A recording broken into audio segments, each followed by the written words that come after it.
closer and closer. August 26th, next week. Conor versus, I was going to say Paulie Malignaggi just then, because that's the big one in the news right now. Conor Floyd is next week. I guess we should talk about what happened last week with Paulie Malignaggi. Of course, they put out that Conor in the UFC put out that picture of Malignaggi led on the floor. It looked like he'd been knocked down or knocked out even. And, of course, then Paulie Malignaggi went around and he was pissed. He was kind of going crazy and talking shit about Conor. He said he's cheap. He said that he doesn't look after his sparring partners and all this type of stuff. He said that he's arrogant. He talked a lot of shit. And then to rebuttal that, the UFC, well, I say the UFC, Dana White, that is the UFC, I guess, put out a very short clip of Conor and Malignaggi sparring. Did you see that? I'm assuming you did. I did see the clip, and it started a few weeks back. I guess there was the picture that Conor put out of Malignaggi on the ground and him standing over him, and they were kind of just putting out stuff from the training camp to make Malignaggi, who I don't really know shit about boxing, but I'm assuming is a fairly accomplished boxer, former champion, correct? Yeah, fair. Well, Malignaggi was a former champion, and listen, I'm not going to pretend to be an expert on Malignaggi at all, but he was a good boxer. He was a former world champion, but any time that he stepped up and fought anybody of note, like a Ricky Hatton or an Amir Khan, anyone like that, anyone that you might have heard of, he lost. Right. He was still a very, very good boxer, still a world champion. And, of course, he's been retired for a while. But still, that said, still an accomplished boxer. Now, Malignaggi is kicking off, saying it's ridiculous, saying release the whole footage. Yeah. He's saying that he won rounds 1 to 10, and rounds 11 and 12 he was gassed. Apparently, he just got off a plane and all this type of stuff. But I got to say, but is it a he's faux kind of coming off bad here. Let me ask you a question. Is it kind of a, from the training perspective, right? Because I think his point was, and correct me if I'm mistaken, that it's like, don't put out pictures where you're making it look like you're kicking my ass and you're making me look dumb. I'm still somebody who's looking for respect in the fight game. I'm helping you prepare for this, and you're kind of through social media and through Instagram photos and making it look like I'm a fucking chump. Why you're not really supposed to do that. Did Conor McGregor cross a line by putting out that stuff and making Malignaggi look bad? I don't know. Maybe, but I mean, yes and no. I guess you could argue it both ways. At the end of the day, listen, we're grown men and we can do what we want. If you're going to step in there and punch each other in the face and spar, Randy Couture had an interesting take on it this week. I'm not sure. He was speaking to Fox, Skip Bayless, I think, and he said that he'd never sparred in his life, and neither have I, where you bring in a professional referee.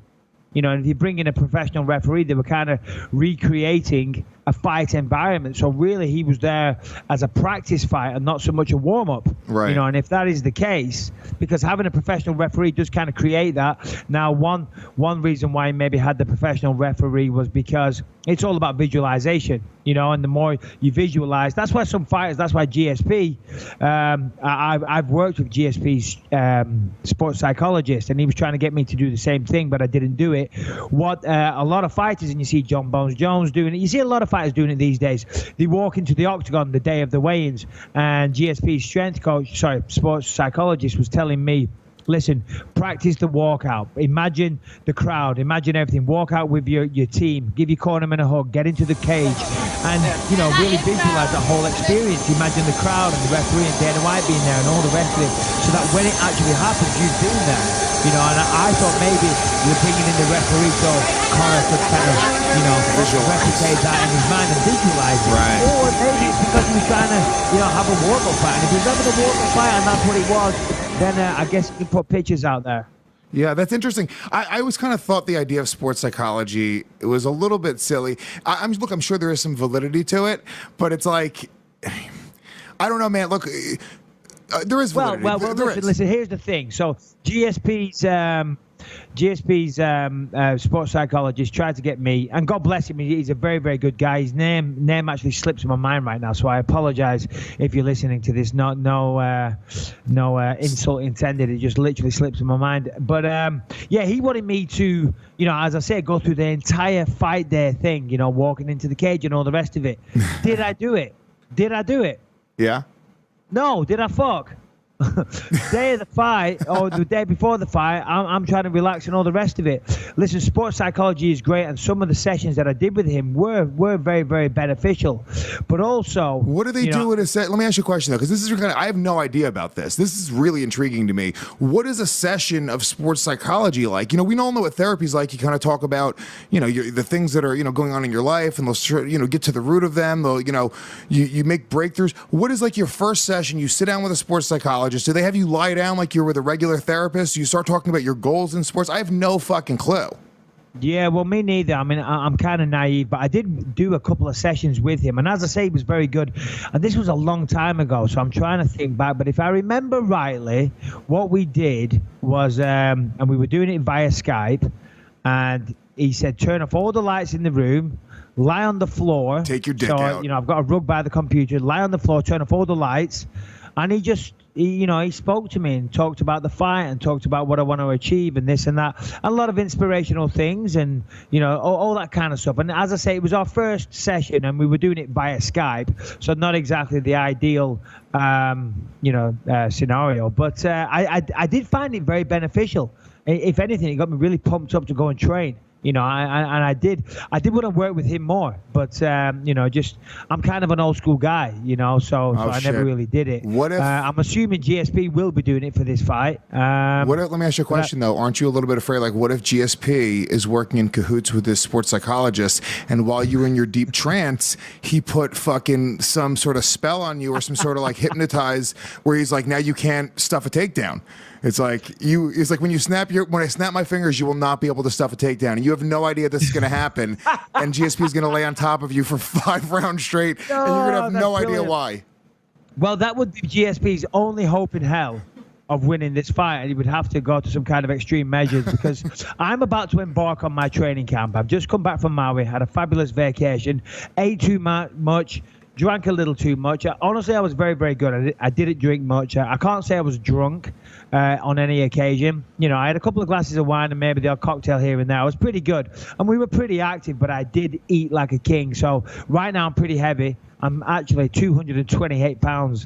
So I've got to start losing weight, and the diet and the training starts now. As soon as I finish this podcast, I'm driving down to UFC Gym Costa Mesa, meeting with Brady Fink. We're going to do some jiu-jitsu training. Yeah, the training camp starts now. But there's no way GSP wins this fight. I'm sorry. There really isn't. If I get some good wrestling, some good jiu-jitsu training on the feet, I have it my way all day. He's a smaller guy. He hasn't fought in 4 years. So it's going to be very, very interesting. And he's going to have to get a bloody sports psychologist to put me in a trance or something like that if he's going to win this fight. Because honestly, I don't see a way that he wins it. And I'm looking forward to proving everybody wrong, proving myself right, and thanking everybody for their support over the years. But we were talking about Malignaggi and Conor McGregor and somehow went off on a tangent. But I got to say, Malignaggi isn't coming off too well because first of all, he was adamant that it was a push down, remember? Yeah.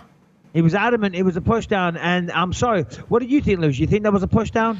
I don't know. I mean, I saw the picture of that, and then I saw the little 20-second kind of thing that Dana White put out on Instagram or the UFC put out. I don't look, dude. I really don't know shit about like boxing form. I don't feel like Conor looked that great, but if that was really late in the fight and they were both super beat up and tired, I mean, I don't know. What do you think? Do you think Conor looked like? Because there was a bunch of people commenting like, "Holy shit, Conor looks terrible. Why are you putting this out, Dana?" When it comes to boxing form, when I start speaking and think I know something, I have no fucking clue, and I always get put in my place by you. I literally want to know what you thought of that video. Did you look at that video and go, oh shit, Conor's looking good here? Or did you look at it and go, that looked kind of sloppy and it didn't look like he knew what he was doing? Okay, so so here's the thing, right?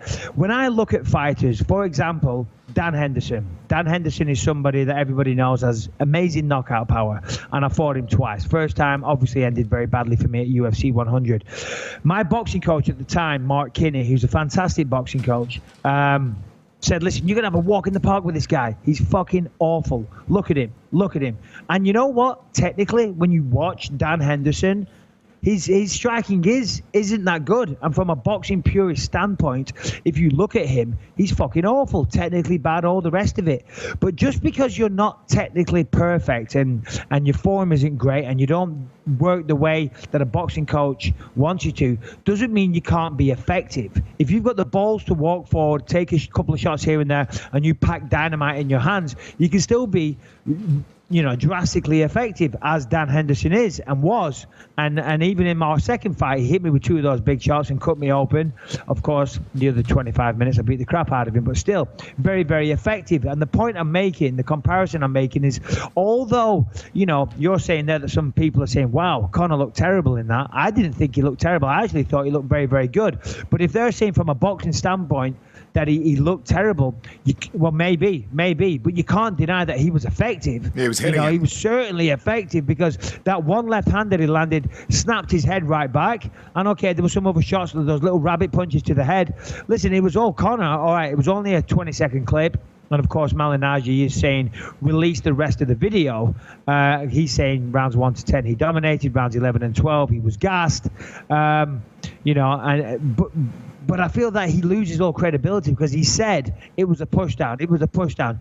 It didn't look like a push down to me. It looked like a legit knockdown. Yeah. Look, here's the truth, right? What's happening with all this, you sound like you are slowly starting to be swayed and think that Conor has a chance. No, listen. He's got to... Listen, I know somebody that is in the Mayweather training camp. Okay, and MMA, I shouldn't say this, I'm giving clues, you could probably work it out. I do this all the time, don't I? But I know somebody in the Mayweather training camp that is saying that Mayweather isn't training very hard. Ooh. He said that Mayweather generally, when he's seen him train, is a thing of beauty, it's a thing of inspiration, that you've never seen a human being work so hard in his life. But he said that on this occasion, he's not working that hard. He's training a bit, but he's not training like he usually does.